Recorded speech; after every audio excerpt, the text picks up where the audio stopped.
But in a situation where you find that a person look at the same, not necessarily tribal or regional. because I have said that.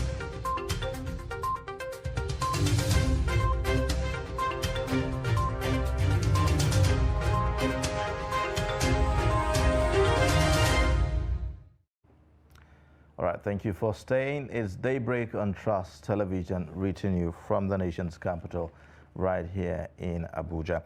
Now, time for us to take a look at the dailies on Daybreak. We have our guest reviewer, Ben Shema, the Director of News, Voice of Nigeria. Thank you for joining us on Daybreak. My pleasure. You're welcome. All right, beginning with the Daily Trust newspaper, the lead story, of course, as expected, oil in North. Kolmani drill attracts 1.33 trillion naira investment, says Buhari. You'd find that on page 4. The writer says 1 billion oil barrels, 500 billion cubic feet of gas exciting. New facility to have refinery, fertilizer plant. More oil discoveries in Anambra, Sokoto, others. You'd find also why we adopted co-regulation media owners. That's on page 4.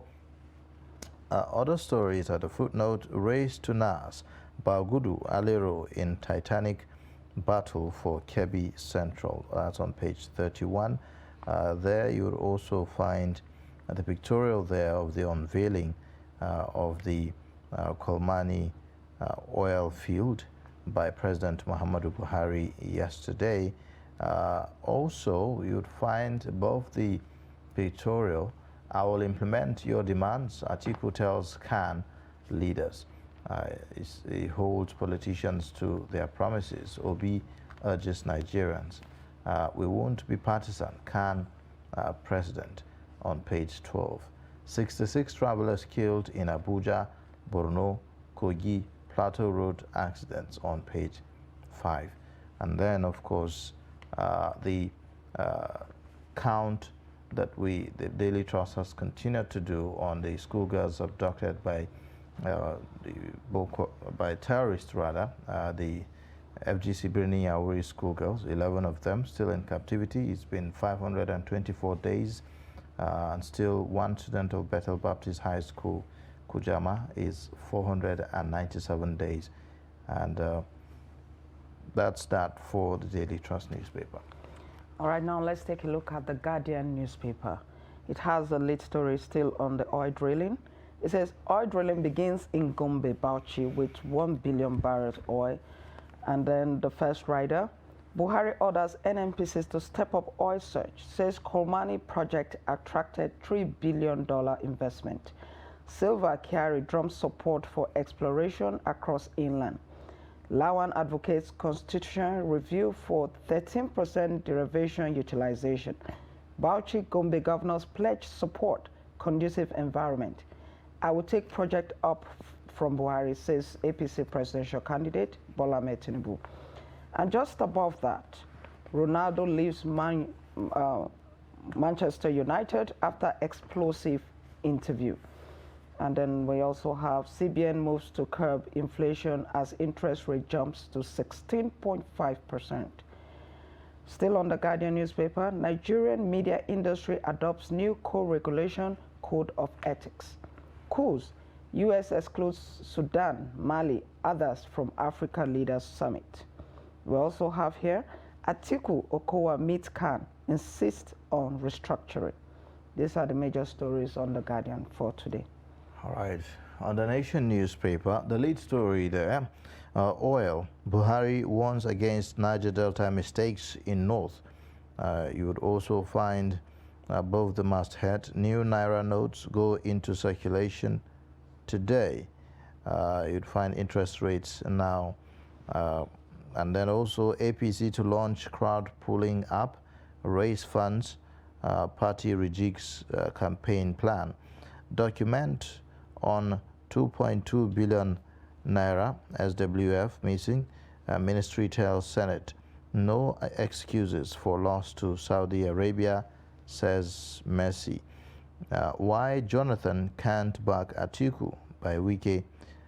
These are the stories on the Nation newspaper this morning. Over now to the Punch newspaper. 16.5% interest rate. Private sector predicts factories shut down, higher bad loans. And the first rider, CBN interest rate hike will increase manufacturers' 5 trillion naira debt.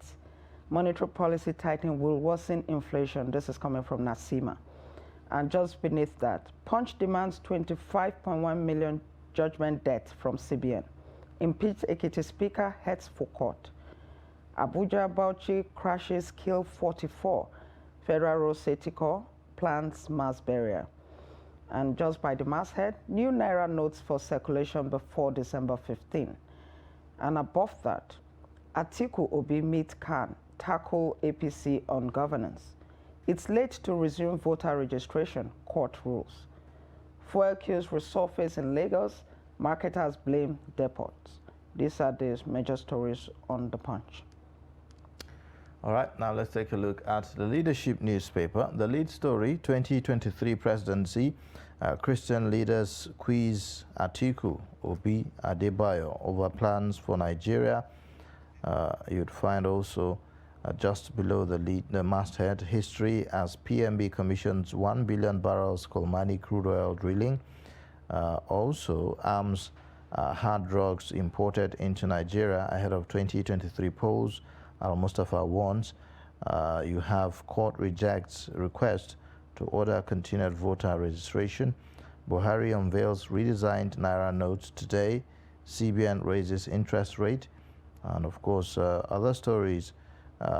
Governor Sule presents 148.9 billion Naira 2023 budget to Nasarawa Assembly.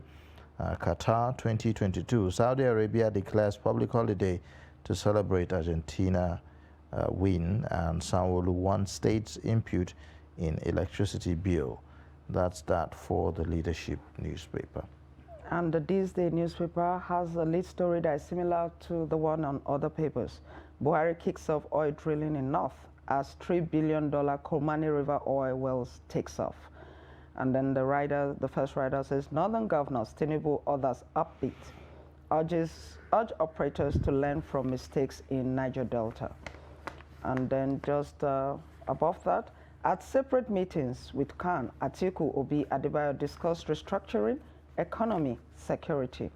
And above the masthead, don't give up on your dreams, Sanwo-Olu tells rescued street kids.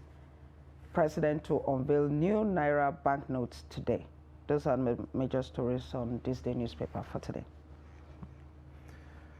All right, so let's get perspectives on these stories. Ben Shema, thank you so much for joining us in the studio. Thank you once again. The Kolmani oil field is all over the papers today. It's a big feat. A lot of people have said that discovering this at this time will do a lot to help the country's revenue and all that. So what's your take on this against the backdrop of what people are saying, well, mistakes of the Niger Delta should not be seen repeated in the Northeast? Surely, I recall a certain SGF, Aminu Saleh, during the Abacha days. He stood for this oil exploration in the north. And at the point they were saying, no, it was a political game, just to ensure that you distract attention. How do you distract attention? This one that Niger Delta, our oil, we are the ones sustaining Nigeria, that the North was just simply trying to play some political games with that. Now, this is scientific. It's now proven that there is condensate of that. And of course, Nigeria is good for it. But when they talk of the mistakes of the past, when Ghana did its oil finding, they came into the Niger Delta and looked at the environment, said, how can Ghana avoid the mistakes in Nigeria? And here we are, the president saying, avoid the mistakes of the Niger Delta. What are these mistakes? You now look at the environmental impact assessment Now that you're going to go into extraction, of course the environment will be affected. How do you take care of that? Now, how do you also take care of the communities, the host communities? If these activities will imply you have to resettle some communities, at what price? Learn from the mistakes of the Niger Delta. The environmental pollution, if we're talking of the mangrove areas of the Niger Delta, the swampy areas of the Niger Delta, water being polluted. Now, up north, it also means maybe vegetation. You see dry grass, dry trees, dry whatever. I'm sure, you're talking about climate change now. How is that going to impact on the climate again? Look at the gas flaring that is happening in River State. Go to Akwa Ibom, you just see fire being emitted continuously non-stop. And they said that's the gas we are looking for. That is just going. Why is it that these big multinational oil companies are not tapping this gas for domestic use here at home? Here we are felling trees, cutting down the trees and depleting the environment, the trees, vegetation, without, again, planting some back. How do we ensure that many of these climatic things that are destroying the environment are taken care of? Then you look at even the money itself. How do you manage it? You know, Mr. Chairman, I was going to ask that. You know, in the Niger Delta now, yes, the resources is there, they get this 13% derivation. But the ordinary people, the people in the communities, when you see them, you don't see the impact of this derivation on them. But, I mean, you see it on the leaders. Yeah. So, what is the guarantee that the people of these states, especially the Gombe and the Bauchi states that are sharing these oil wells, what is the guarantee that they are going to have a different fate, a better situation? Yeah, the guarantee is you look at if there are some laws that have some loopholes, they should be blocked. The guarantee is that you look at people with conscience, and of course, I mean, let Nigerians simply this corruption that is so palpable, is so discernible, it's seen everywhere. It shouldn't just be it. And there's also the extractive oil industry too, office here. They should also put some agencies in check. Those who are saddled with leadership of some companies, please deliver according to the mandate. Then, in terms of oversight function, at the point, look at how long the petroleum industry bill took place. There were accusations that at the point, each time the bill was to see the light of the day, some of the committee members, as it was alleged, would be taken out for some shopping abroad. They are settled, and at the end, the bill was thrown away. They say it's too voluminous, it's too bulky. How can we sit down and is this the only thing? And it was always thrown away. So if there is, I mean, do we take the laws governing the oil sector in the Niger Delta and apply to the one in the north? Are the laws the same? Is the environment the same? And when we are talking of littoral states and derivation, so it means Bauchi, Gombe was still, and look at the name, Bauchi Gombe. So where's this Kolmani? Is it directly on the across the two boundaries? So it's on the border. That's what we understand. Yeah. And I recall too some 5 or so years when you had some oil finds in Kogi, Anambra. Of course, communities went for each other's jugular veins. And so there is something in oil that develops. There is something in oil that can bring enmity. And it's just like you said, the Niger Deltans, at a point jokingly, some people say, oh, we came to Abuja and saw that flyovers, bridges have been constructed across roads without rivers. We live in the within the riverine areas without bridges. Abuja has no rivers, but you see bridges all over the place. So these are things being taken for granted, but they are serious jokes, and that should be looked at.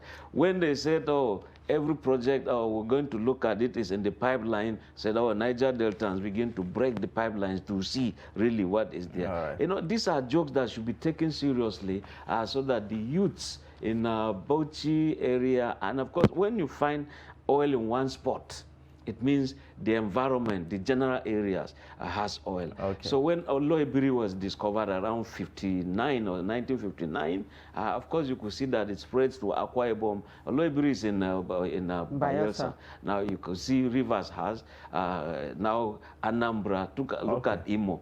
So the general area will have, including my area, don't forget. Now, the president himself acknowledged that this is happening at a time when there's no appetite for fossil fuels. In fact, the world is shifting, moving away from this source of energy. And there's all sorts of concerns about, you know, impacts on the environment and all of that. So how do we maximize the benefit of this, considering the fact that it's going to take a while? This is not, it's not like it's just everything's going to happen like this, but it's going to take a while before we begin to see actual exploration go on in this regard. You see, we are at the mercy of the developed world. When, let's juxtapose it with digitization, the broadcasting industry. When they said, look, Radio Nigeria, Voice of Nigeria, for example, shortwave broadcasting, you could hear us, Vaughan, in Australia, you could hear via the shortwave broadcasting. But when digitization came in, they said, no, we're going to maintain that old approach to issues.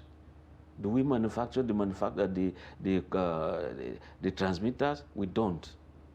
So, in the same vein, the moment they say we are shifting to electronic car system, solar system, and all that stuff, we have no option. What are we going to use in terms of extracting this oil?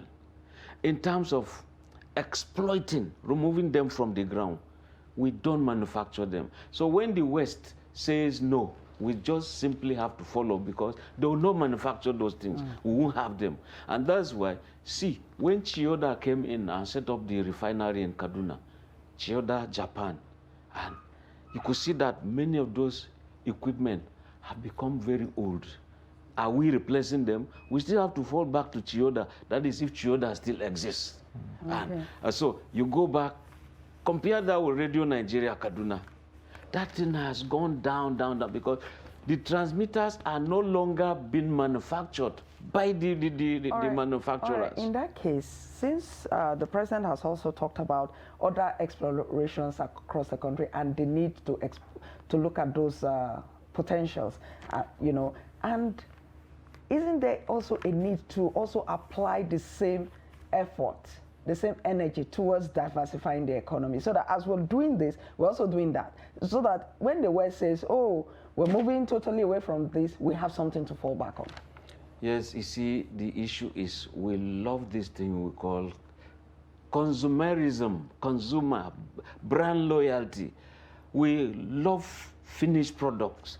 That's why big shops, shopping sites are all over the place. What do you call next option, plan B, plan C, when it comes to issues of this nature? Already the warning signals are there. If electricity we are not generating the way we want, solar is becoming an option. Give that for the streets. Any other one that you generate via the dams, take it to the industries. These are options. And so when we begin to have these warning signals, the world is moving towards this direction, and we are still so stiff-necked and following that pattern. What will be our end result?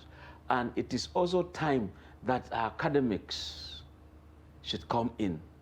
Our research findings, let them not just end in our computers or on top of projects. let us begin to implement them. And truly, truly, when you see some little boys doing some wonders, you use batteries, and you can fly something like a small drone, we should begin to capture those people and use them. When we had Professor Oyibo, who brought in the almighty formula, he called it Godot. Each time he was talking, people would not understand him, not until the Americans went and carried that man away. The last time Professor Oyibo came in here, some Americans came in here with black goggles, with some monitoring. I mean, we lost that guy. Another one invented what you call amphibious car. On the road, it moves. When it reaches the road, the tires will just roll, and the thing will float on water, crosses over, and it roll again. Americans took him away. Onzelani, thank God he's back. But again, the environment he's operating, he's now DG of this automatic or something center. That man ought to have a very big workshop with some geniuses. Look, they all are creating this and moving Nigeria forward. But you leave that genius into signing files, into debating budget at the National Assembly. I'm wondering, with a tie. When he's supposed to be with one T-shirt, the jeans, tools, it's when he wants to relax that I mean, you know. Okay, so we are also saying that the CBN couldn't wait. The president is going to be unveiling the new Naira notes today. Some papers are reporting that it's going to be in circulation today. So we do not know what exactly is going to happen. Is it the unveiling or is it the circulation here? You know, so maybe you should give us your take. To the best of my knowledge is the unveiling. What do you call unveiling? If you say circulation, it means the money is already there in bulk and it is already taken to the banks, and therefore exchange will start. Using it as a medium of buying and selling. But unveiling implies, look, there will be big photographs, across it the right specimen. This is how 200 Naira will look like. This is how 500 Naira will look like. This is how 1,000 Naira will look like. But I like one thing the governor is saying, that they're going to reduce the number of big currencies in circulation, which is what is happening abroad. Stella make a mistake, carry 500 euros to Germany. And see, that's how you carry that money back. They will not accept it. It's not as if they don't want to collect their money or sell their goods, but theirs is they need little monies. They do electronic transfers, electronic banking. E-banking is just the in thing there. And that's why, because we move with heavy money here and there, it's easy for the armed robbers to also go to the houses. But if it's now by electronic transfers and all that, except little things, and see, we go abroad, some people come smiling, say, oh, these little coins from so country. They bring them as souvenirs. But with us, when did you see a coin last? Over there, we use it with pride. Again, that's another concern, really, because we are talking about the 200 Naira, 500 Naira notes and 1,000 Naira note. No one is talking about the smaller denominations that seem to be disappearing. The 100 Naira, the 50 Naira, even when you see them, they look so, I mean, most of them are very old. You hardly can find a new if you look at the heartbeat, if you look at the heartbeat and the thinking of the CBN and the Monetary Committee too, theirs is when you reduce the 1,000, the number in circulation, 500, you reduce that to also the smaller denominations. 100 Naira, 50 Naira, 20 Naira, 10 Naira, 5 Naira, in that order.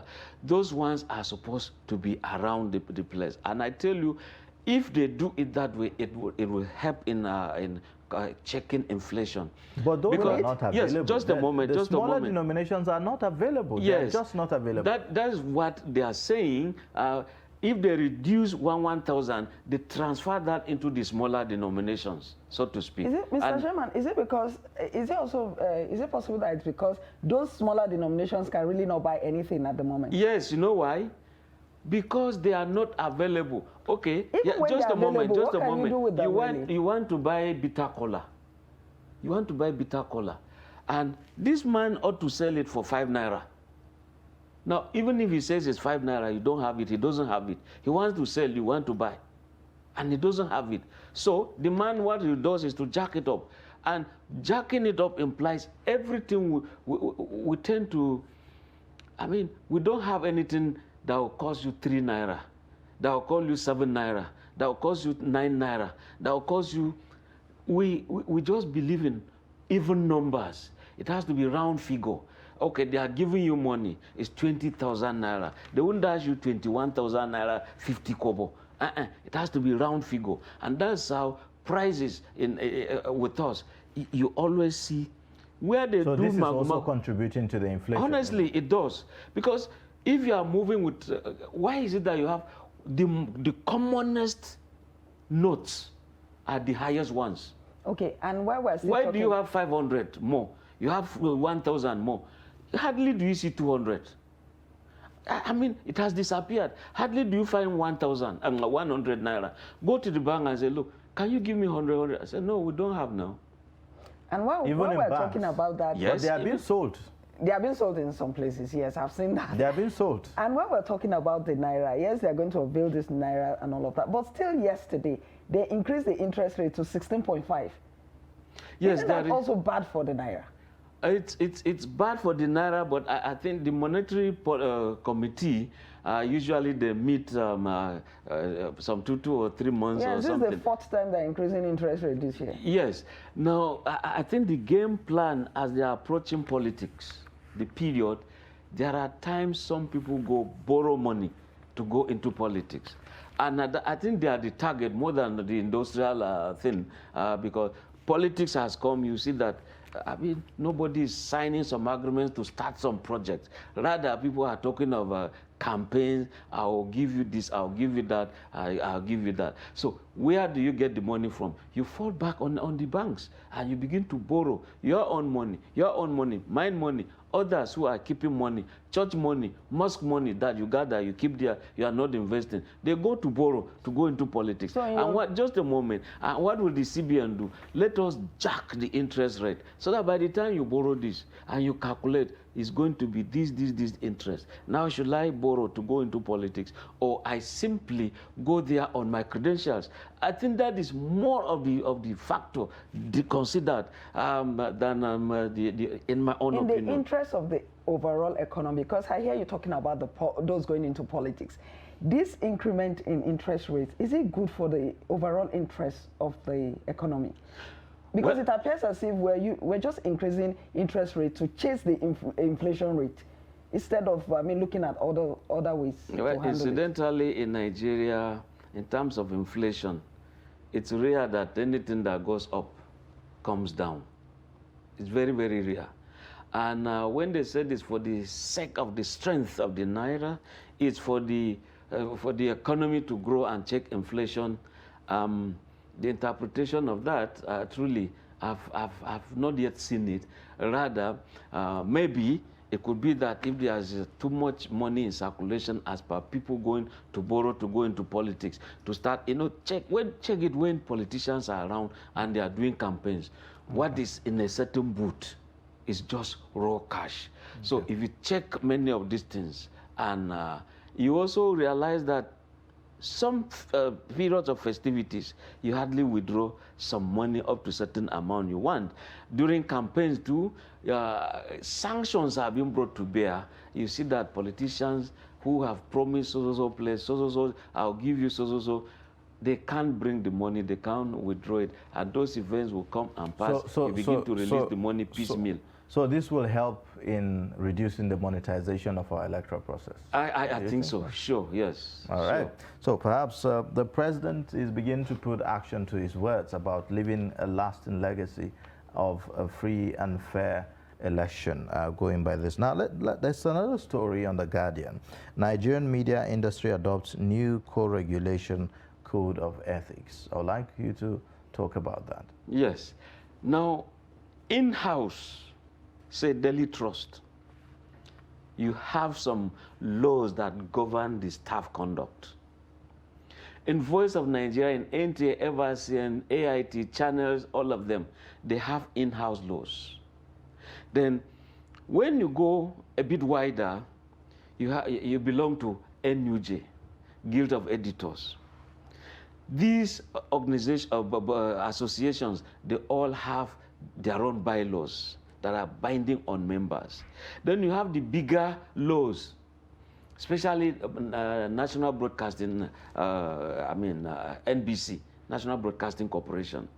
They sanction, they put their eyes on the broadcasting industry. But you also have the National Press Council that is supposed to look at the print media. Unfortunately, that agency has always been in court. The newspapers are saying we don't need a regulator. So if there is for broadcasting and they are sanctioning media, radio, TV houses, then the newspapers are saying don't sanction us.